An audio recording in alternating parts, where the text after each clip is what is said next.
আর বন থেকে বনের ফুল নিয়ে আসতেন, যেটা মিষ্টি সেটা ভগবানের জন্য রাখতেন আর টকগুলো ফেলে দিতেন। একদিন হয়েছে কি দেখুন, ভক্ত সবরই কাঁদছে, প্রভু আসবে, প্রভু আসবেন, প্রভু আসবেন, রাস্তা পরিষ্কার করছেন। আর সত্যই একদিন বনবাসী রাম তিনজন বনবাসী রূপে চলে আসছে। ভক্ত সবরীর চোখে জল, ওই তো আমার প্রভু আসছেন। ধনুর্ধারী রাম ওই তো স্তব্ধ হয়ে গেলেন। ভগবানের অলৌকিক জ্যোতি,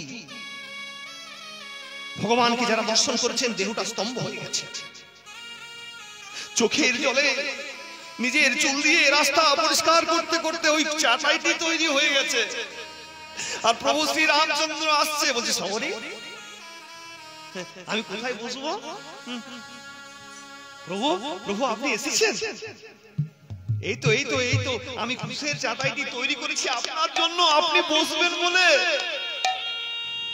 ভাবটি দেখুন, বৈষ্ণবের ভাব, ভক্তের ভাব কেমন। চাটাইটি তৈরি করে দিয়েছে, সেখানে প্রভু শ্রীরামচন্দ্রকে বসতে দিলেন। আর চরণটি ধোয়াচ্ছে কিসেন?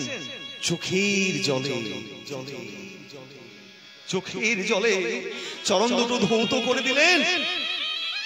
আর প্রভু শ্রী রামচন্দ্রকে ওই ফুলগুলো খাওয়াচ্ছে। খাওয়ার আগে নিজে খেয়ে দেখছে যে কোনটা মিষ্টি কোনটা টক। টকগুলো ফেলে দিচ্ছে আর মিষ্টিগুলো প্রভুকে খাওয়াচ্ছে। এখানে বুঝতে পারছেন তো লক্ষণ ভালো বলছে, দাদা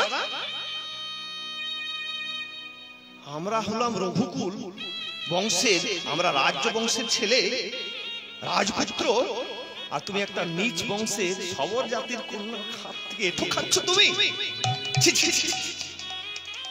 লক্ষণ না, এই কথা বলিস না, এই কথা বললে আমার হৃদয়ে আঘাত লাগে।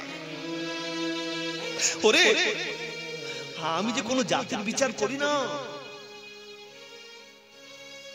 আমার থেকে তো সকলের সৃষ্টি, আমি জাতির বিচার করি না জানিস। আমি দেখি না কোন জাতি, দেখ তার ভক্তিটা দেখ, চোখের জলে আমার চরণ দুটো ধৌত করে দিয়েছে।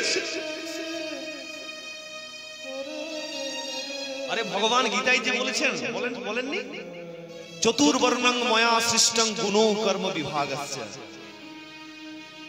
ভগবান এখানে কোনো জাতির বিচার করেন না, বিচারটা করেন কিসে? গুণের বিচার। কি গো মায়েরা, যে আপনাদের মধ্যে কি গুণ আছে। মুচি হয়ে সূচি হয় যদি কৃষ্ণ ভজে, আর সূচি হয়ে মুচি হয় যদি কৃষ্ণ ভজে। নিতাই গৌর হরি হরি বল। এটাই তো ভাব। ভক্ত সবরী পেয়ে গেলেন। দাপর যুগে ভক্ত সুদামা, সুদামা ভগবানকে পেয়েছিলেন। আর কলিযুগে ভক্ত রঘুনন্দন। আপনারা যে লীলাটি আজকে আস্বাদন করতে চলেছেন, আমি জানি আপনাদের আশা কৃষ্ণ লীলা আপনারা খুবই ভালোবাসেন, কিন্তু আজকে আপনাদের কাছে আমি ভক্ত লীলা পরিবেশন করব, কারণ আজকে শুভতিথিতে আপনার হরিনামের আয়োজন করেছেন। হরি হরি বল। আজকের আমাদের আস্বাদনীয় বস্তু হচ্ছে ভক্ত রঘুনন্দন।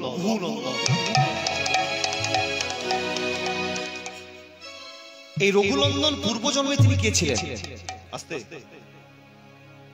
পূর্বজন্মে তিনি ছিলেন স্বয়ং কন্দর্পদেব মদন।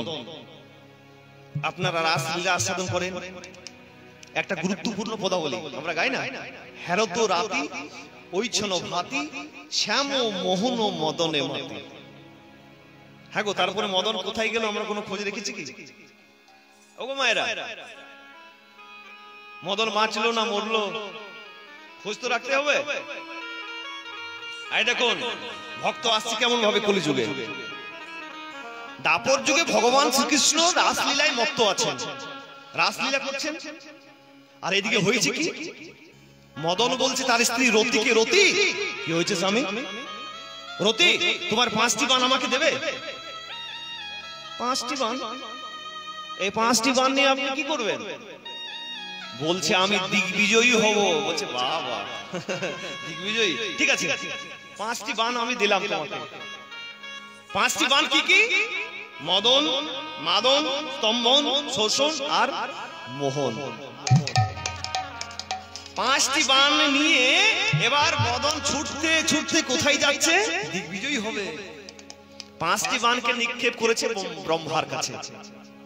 ব্রহ্মার কাছে নিক্ষেপ করার সঙ্গে সঙ্গে ব্রহ্মা তো নিজেকে আর সামলাতে পারলো না, নিজে কামে জর্জরিত হয়ে গেল। নিজ কন্যা সন্ধ্যার প্রতি ধাবিত হলো। সন্ধ্যাকে এসে বলছে, সন্ধ্যা এসো, আমি তোমাকে আলিঙ্গন করি, আমি তোমাকে চুম্বন করি। মদন বলছে হ্যাঁ, প্রথম স্টেপ আমি পার হয়ে গেছি, এবার কোথায় যাব? বৈষ্ণবের কাছে। কি বৈষ্ণব? ভোলানাথ। ভোলানাথ বসেছিলেন কৈলাস পর্বতে, সতীকে পাওয়ার জন্য তিনি ত্রস্ত হয়েছিলেন। আর সেইখানে মদন 5টি বাণকে নিক্ষেপ করে দিয়েছে। ভোলানাথ বুঝতে পেরেছে, মদন তুমি এখানে এসেছো, ঠিক আছে। ত্রিনেত্রের দ্বারা ভোলানাথ ওই মদনকে দগীভূত করলো। মদন আর অঙ্গ ফিরেই পেল না। মদনের আরেক নাম হয়ে গেল অনঙ্গ। এবার দেখুন মায়েরা, মদন ছুটতে ছুটতে চলে যাচ্ছে বৃন্দাবনে। বলছে এই তো ভগবান রাসলীলা করছেন। হ্যাঁ, রাসলীলা করছেন, আমি সেখানে ভগবানকে পরীক্ষা করব। দেখুন এত বড় স্পর্ধা, ভগবানকে পরীক্ষা করতে চলেছে। যে বৃন্দাবনের মাটিতে রাসলীলা করলেন, 16 তলায় পরিপূর্ণ ভগবান, সেখানে পরীক্ষা করতে যাচ্ছে কে? মদন। যেই না 5টি বাণকে নিক্ষেপ করেছে, ভগবান অন্তর্যামী বুঝে গেছেন। বলছে মদন তুমি আমার কাছে এসেছো। ওই 5টি বাণ কি হলো জানেন? 5টি ফুল হয়ে গেল। ওই 5টি ফুল হয়ে গোবিন্দ চরণে পতিত হতে লাগলো। মদনের ধনুষ বাণ ভেঙে গেল।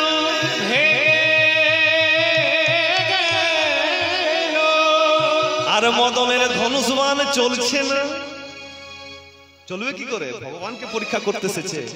5টি বাণ 5টি ফুল হয়ে গোবিন্দ চরণে পতিত হতে লাগলো। এবার দেখুন ব্রজগোপীদের কাছে মদন ধরা পড়ে গেল। বলছে মদন তুমি বৃন্দাবনে ভগবানকে পরীক্ষা করতে এসেছো? হ্যাঁ, ধরা পড়ে গেল। মদনকে ধরে নিয়ে গেল ভগবানের কাছে।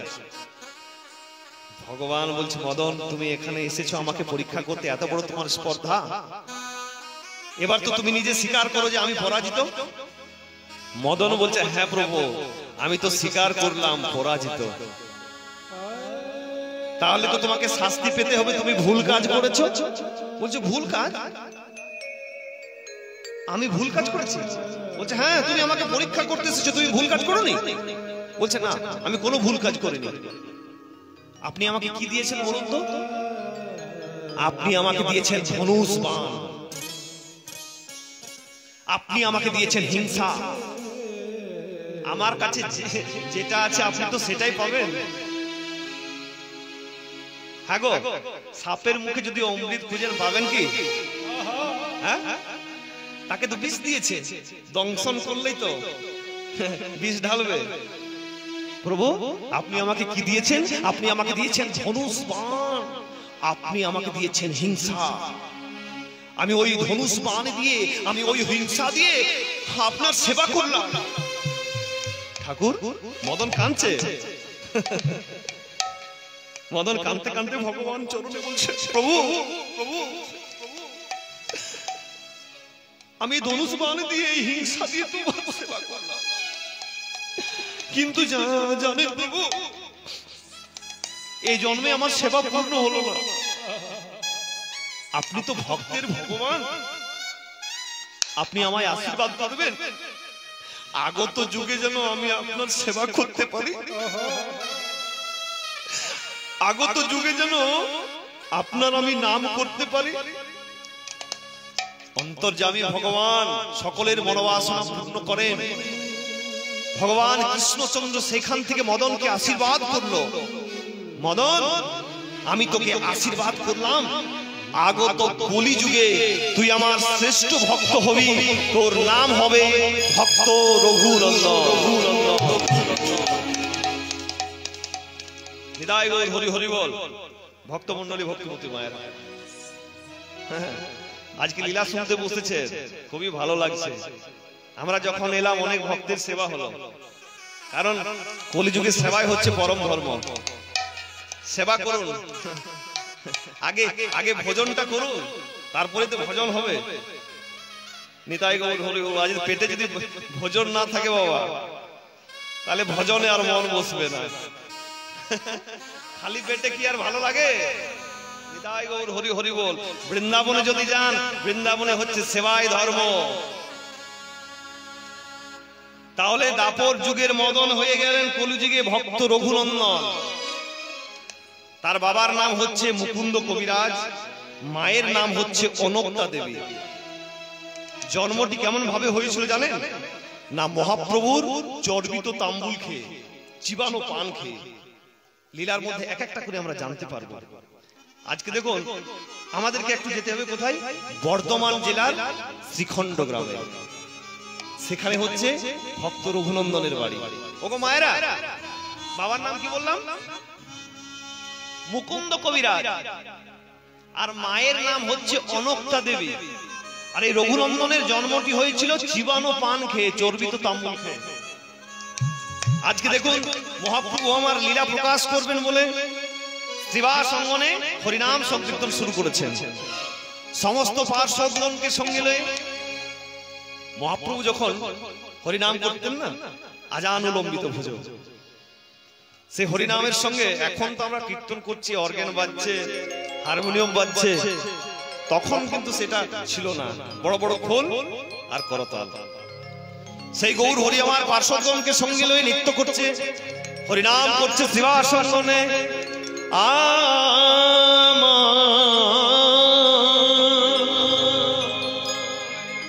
গোরা নাচে রে,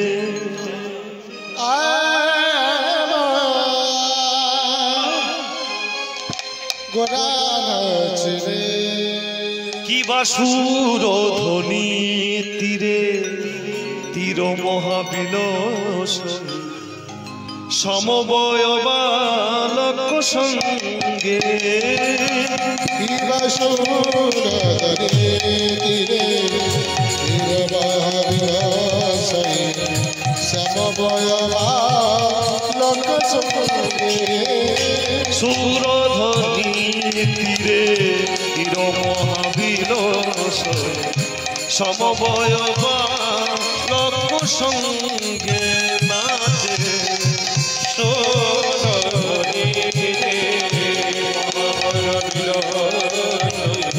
সমবয় বালক সঙ্গে নাচে, সমবয় বালক সঙ্গে সমবয় বালক সঙ্গে নাচে। সমবয় সমবয় বালক সঙ্গে করে গোবর আমার নাচে রে। সমবয় বালক সঙ্গে করে নাচে রে, নাচে সমবয় বালক সঙ্গে করে নাচে রে। সুরধ্বনি তীরে তীর মহাবিলস, সমবয় বালক সঙ্গে সুরধ্বনি তীরে তীর মহাবিলস, সমবয় বালক সঙ্গে। করে করতাল ধ্বনি তো ভেল হরি ধ্বনি, করে করতালি ধ্বনি তো ভেল হরি ধ্বনি। করে করতালি করে করতাল করে করতাল ধ্বনি তো ভেল হরি ধ্বনি ওই না করে করতালি ধ্বনি তো ভেল হরি ধ্বনি ওই তো আমার গোলাম আছে ওই তো আমার গোড়াই আছে ওই তো আমার আছে ওই না প্রেমানন্দে বাহু তুলে হরি হরি হরি হরি প্রেমানন্দে বাহু তুলে হরি হরি হরি বলে প্রেমানন্দে বাহু তুলে প্রেমানন্দে হরি বলে